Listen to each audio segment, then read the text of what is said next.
I'm your host, Davida Shensky, and you're listening to Live Without Limits, Reach Personal Success on a Daily Basis.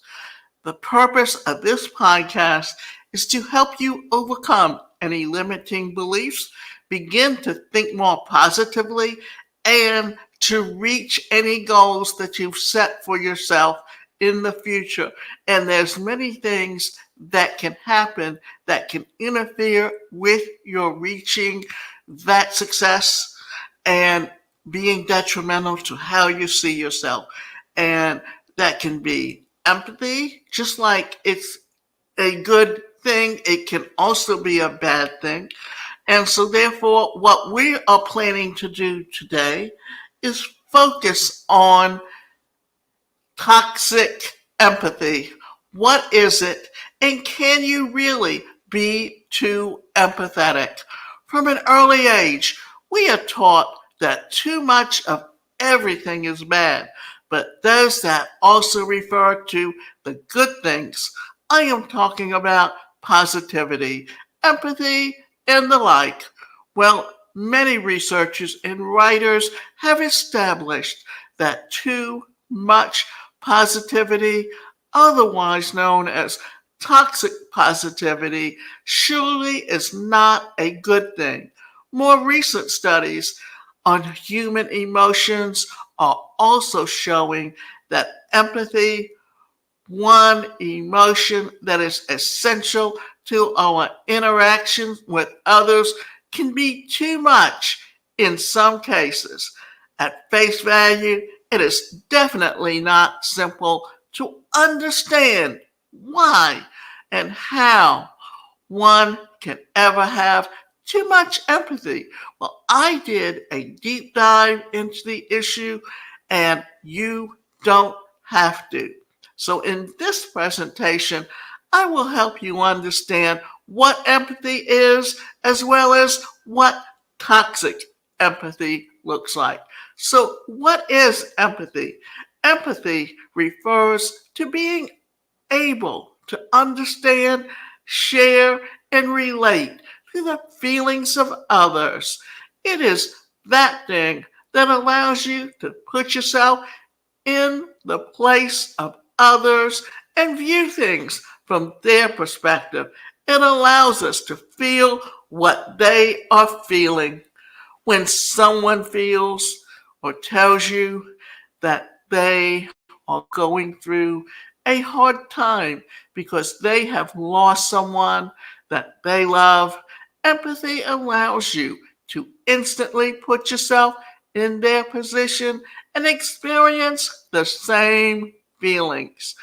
Thanks to empathy, we are able to fully understand how others are feeling and work towards making their lives better or helping behaviors. We are also able to build and improve our social connections by responding appropriately to social situations and appearances. Some of the common types of empathy are cognitive empathy, somatic empathy, emotional empathy, and affective empathy. Toxic empathy. Empathy is a wonderful trait, but we need to be able to separate ourselves from others. Toxic empathy is when we over identify with the feelings of others. When we are in this situation, we find it difficult to understand that the feelings and emotions of other people are not ours. An example of toxic empathy might be you feeling anxious because your friend had some blood tests. That could determine if they have cancer. While it is important to relate to the anxiousness that your friend might be feeling as they wait for the results, when you feel very anxious on their behalf, such as an extent that you're unable to get anything done, then that becomes a problem. As a result of toxic empathy, we suffer from those around us. And in addition to our personal emotions, we also carry layers. Consequently, we end up feeling emotionally exhausted and depressed.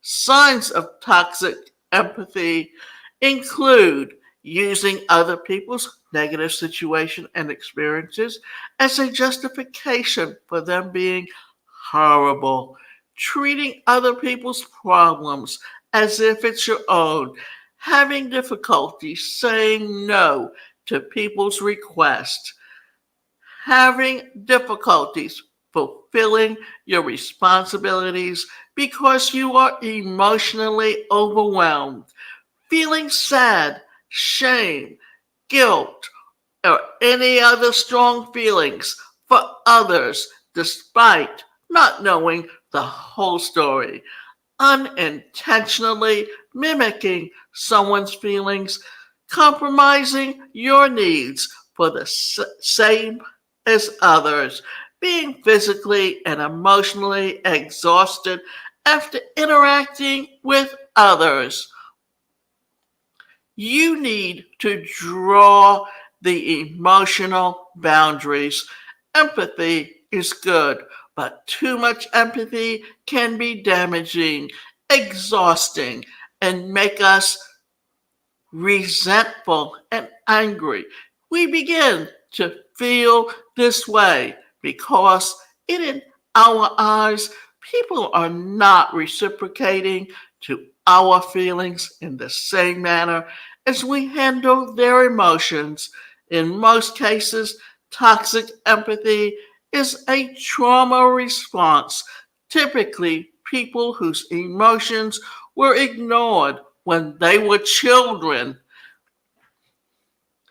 might grow up to over relate to other people's emotions.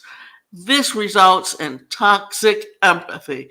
This is one reason why it is important for us to go to therapy and deal with our childhood experiences so we relate to others in a manner that is not damaging to us. As we interact with many people, it is important to learn how to draw the line between our own emotions and those of others. This skill is particularly important for those who work as service providers in spheres like healthcare, and they are often exposed to people dealing with a wide range of emotions and pain. Even so, as we interact with our friends and family, they are also likely to share or vent about their experiences, which might require us to be empathetic. We need boundaries that help us manage our emotions and protect us from toxic empathy.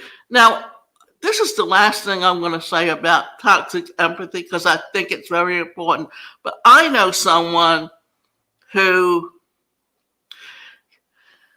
got into the field of domestic violence because she had a husband that she was married to for over 21 years that physically beat her up every day. And I know she always told me, "Oh, I'm an empath."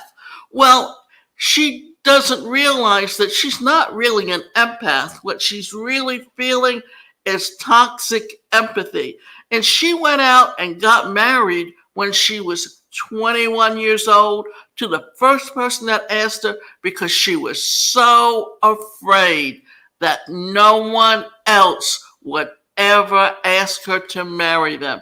So you have to get help and you have to learn the things about yourself first. And in order to do so, it will help you to have better relationships, more healthy relationships, and therefore when you feel empathy, it's a healthy empathy and not a toxic empathy.